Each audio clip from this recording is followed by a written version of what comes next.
Paul never had much compassion for the lazy or those who squandered their means and then never had enough for the necessities. But for those who were genuinely in need, his heart was as big as all outdoors. It was from him that I learned the greatest joy in life comes from giving, not from receiving. It was Christmas Eve, 1881. I was 15 years old and feeling like the world had caved in on me because there just hadn't been enough money to buy me the rifle that I'd wanted for Christmas.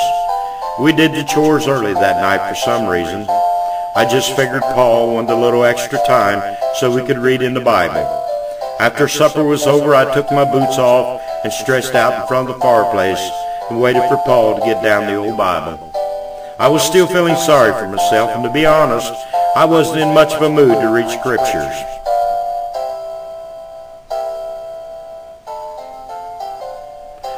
But Paul didn't get the Bible. Instead, he bundled up again and went outside. I couldn't figure it out because we had already done all the chores. I didn't worry about it long, though. I was too busy wallowing in self-pity. Soon Paul came back in. It was a cold, clear night out, and there was ice in his beard. "Come on, Matt," he said. "Bundle up good. It's cold out tonight." I was really upset then. Not only wasn't I getting the rifle for Christmas, now Paul was dragging me out in the cold, and for no earthly reason that I could see. We'd already done all the chores, and I couldn't think of anything else that needed doing, especially not on a night like this. But I knew Paul was not very patient at one dragging one's feet when he had told them to do something. So I got up and put my boots back on and got my cap, coat, and mittens. Maul gave me a mysterious smile as I opened the door to leave the house. Something was up, but I didn't know what. Outside I became even more dismayed. There in front of the house was the work team already hitched to the big sled. Whatever it was we were going to do wasn't going to be a short, quick little job, I could tell. We never hitched up this sled unless we were going to haul a big load. Paul was already up on the seat, reins in hand. I reluctantly climbed up beside him. The cold was already biting at me, and I wasn't happy. When I was on, Paul pulled the sled around the house and stopped in front of the woodshed. He got off and I followed. "I think we'll put on the high sideboards," he said. "Here, help me." The high sideboards? It had been a bigger job than I wanted to do with just the low sideboards on. But whatever it was we were going to do would be a lot bigger with the high sideboards on.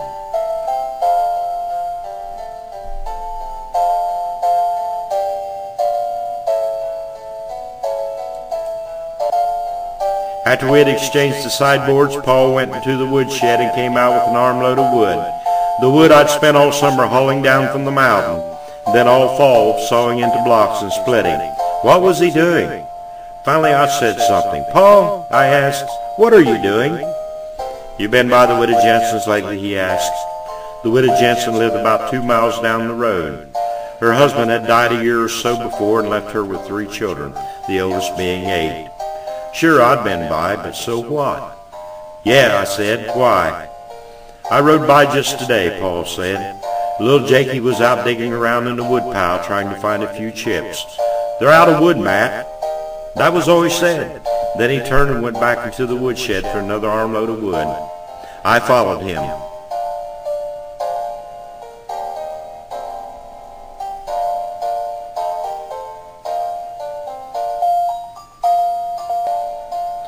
We loaded the sled so high that I began to wonder if the horses would be able to pull it. Finally, Paul called a halt to our loading. Then we went to the smokehouse, and Paul took down a big ham and a side of bacon. He handed them to me and told me to put them in the sled and wait. When he returned, he was carrying a sack of flour over his right shoulder and a smaller sack of something in his left hand. "What's in the little sack?" I asked. "Shoes. They're out of shoes. Little Jakey just had gunny sacks wrapped around his feet when he was out in the woodpile this morning. I got the children a little candy, too. It just wouldn't be Christmas without a little candy." We rode the 2 miles to Widow Jensen's pretty much in silence.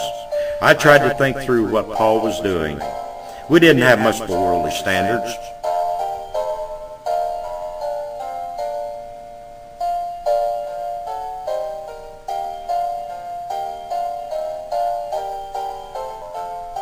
Of course, we did have a big woodpile. though most of what was left now was still in the form of logs that I would have to saw into blocks and split before we could use it.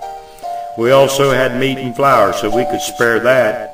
But I knew we didn't have any money, so why was Paul buying them shoes and candy? Really, why was he doing any of this? Widow Jensen had closer neighbors than us. It shouldn't have been our concern. We came in from the blind side of the Jensen house and unloaded the wood as quietly as possible. Then we took the meat and flour and shoes to the door. We knocked. The door opened a crack and a timid voice said, "Who is it?" "Lucas Miles, ma'am, and my son Matt. Could we come in for a bit?" Widow Jensen opened the door and let us in. She had a blanket wrapped around her shoulders.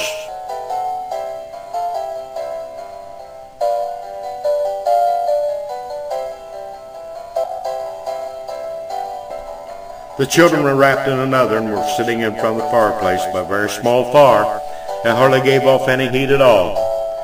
Widow Jensen fumbled with a match and finally lit the lamp. "We brought you a few things, ma'am," Paul said, and set down the sack of flour. I put the meat on the table. Then Paul handed her the sack that had the shoes in it. She opened it hesitantly and took the shoes out one pair at a time. There was a pair for her and one for each of the children. Sturdy shoes, the best. Shoes that would last. I watched her carefully. She bit her lower lip to keep it from trembling, and then tears filled her eyes and started running down her cheeks. She looked up at Paul like she wanted to say something, but it wouldn't come out. "We brought you a load of wood too, ma'am," Paul said. He turned to me and said, "Matt, go bring in enough to last a while."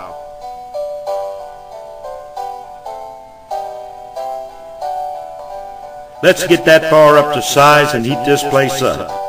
I wasn't the same person when I went back out to bring in the wood. I had a big lump in my throat, and as much as I hate to admit it, there were tears in my eyes too.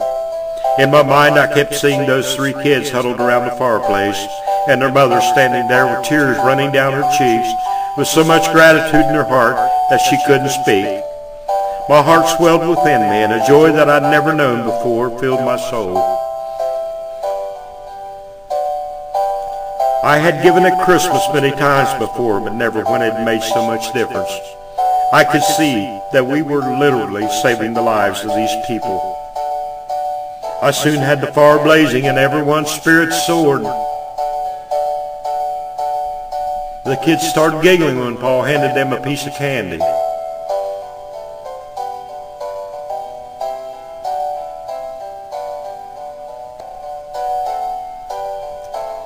And Widow Jensen looked up with a smile that probably hadn't crossed her face for a long time. She finally turned to us. "God bless you," she said. "I know the Lord has sent you. The children and I have been praying that He would send one of His angels to spare us." In spite of myself, the lump returned to my throat and the tears welled up in my eyes again. I'd never thought of Paul in those exact terms before, but after Widow Jensen mentioned it, I could see that it was probably true. I was sure that a better man than Paul had never walked the earth. I started remembering all the times he had gone out his way for Maul and me and many others. The list seemed endless as I thought on it. Paul insisted everyone try on the shoes before we left.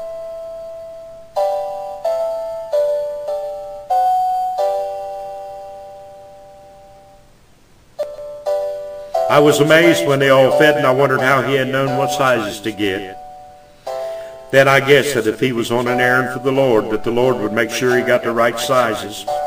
Tears were running down Widow Jensen's face again when we stood up to leave. Paul took each of the kids in his big arms and gave them a hug. They clung to him and didn't want us to go. I could see that they missed their Paul, and I was glad that I still had mine. At the door, Paul turned to Widow Jensen and said, "The missus wanted me to invite you and the children over for Christmas dinner tomorrow. The turkey will be more than the three of us can eat, and a man can get cantankerous if he has to eat turkey for too many meals. We'll be by to get you about 11. It'll be nice to have some little ones around again. Matt here hasn't been little for quite a spell."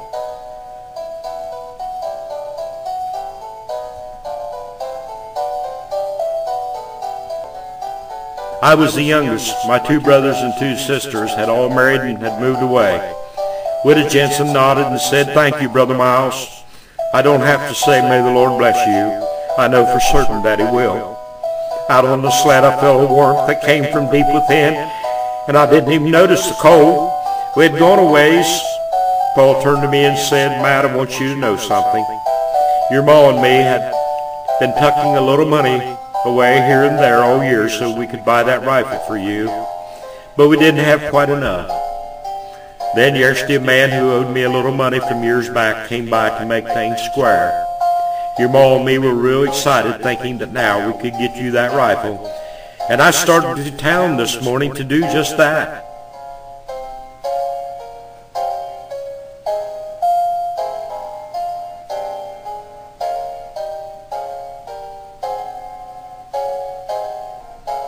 But on the way I saw little Jakey out scratching in the woodpile with his feet wrapped in those gunny sacks, and I knew what I had to do. Son, I spent the money for shoes and a little candy for those children.